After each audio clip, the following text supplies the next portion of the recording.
ආයිබෝන් doctor බෙල්ලන මහත්තයා. ඔව් ඔව්.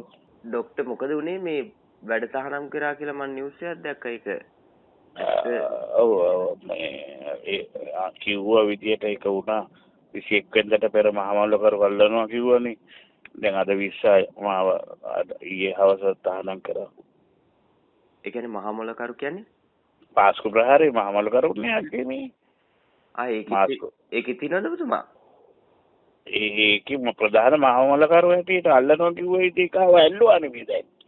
පාස්කු ප්‍රහාරේ මහමල්ලකරු බැංකු මහමල්ලකරු බැංකු මංකොල්ලේ මහමල්ලකරු ඔය ඔක්කොම බෙහෙත් වර්චාවල් වල මහමල්ලකරු තමයි මම. Oh my god! Wow! දැන් ඔබතුමා නිදහස් නේද? ඉතින් අර මේ UMP එකේ රනිල් වික්‍රමසිංහත් එක්ක වැඩ කරගෙන ඉන්න පුළුවන්. කොහෙද සිරිකොතද ඉන්නේ? ඔව් සිරිකොතත් ඉන්නවා. අද සජබෙත් මේ මම දැක්ක විපක්ෂ නායක මං වෙනුවෙන් කතා කරනවා, නාමලුත් කතා කරනවා.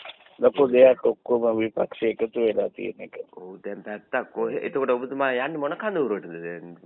ඔක්කොම කතා කරනවලු දැන්. ඔක්කොම එක වේදිකාවෙන් ඉන්නේ. ඔව්. දැන් ඔබතුමා ඔකේ තෝරගන්නේ අරන අතට යන වාසි පැත්තට යන. නෑ බෙල්ලන මහත්තයා මේ දැන් ඔය මේ දැන් ඕක දැන් වැඩ තහනම් වුණානේ. දැන් ඕක මේ එකක් වෙලා පව් ඇප්‍රිල් එකක් දානවද ඔබතුමා? නෑ මොන ඇප්‍රිල් මොකටද ඇප්‍රිල් දාන්නේ? ඒක ඔබතුමා ඇප්‍රිල් දාන්න. UMP එක දැන් එකතු වෙන්නලු යන්නේ සජිතුයි ඔක්කොම ඒ කට්ටිය එකතු වෙන්න යන. ඔබතුමා දැන් නැෂනල් එකක් ඇඳගෙන දේශපාලන අවතීර්ණ වුණා නම් ලස්සනයි. මට බැවිලා පේනවා විෂුවල් එක කියතේ ඔබතුමා. දැන් ඔය මොකක් ඉන්නද මේ බෙල්ලන මහත්තයා? ඉන්න ඔය වැඩ තහනමට ලක් වෙලා තියෙන එතකොට. පෙරවානට ලක් වෙලා තියෙන්නේ ඉතින් මේ පාස්කු ප්‍රහාරේ මහමල්ලකරු හැටියට සම්බන්ධයි කියන්නේ. හැබැයි නැෂනල් එකට සාටකයක් දාලා ගත්තා නම් ඔබතුමා ලස්සනයි ඈ.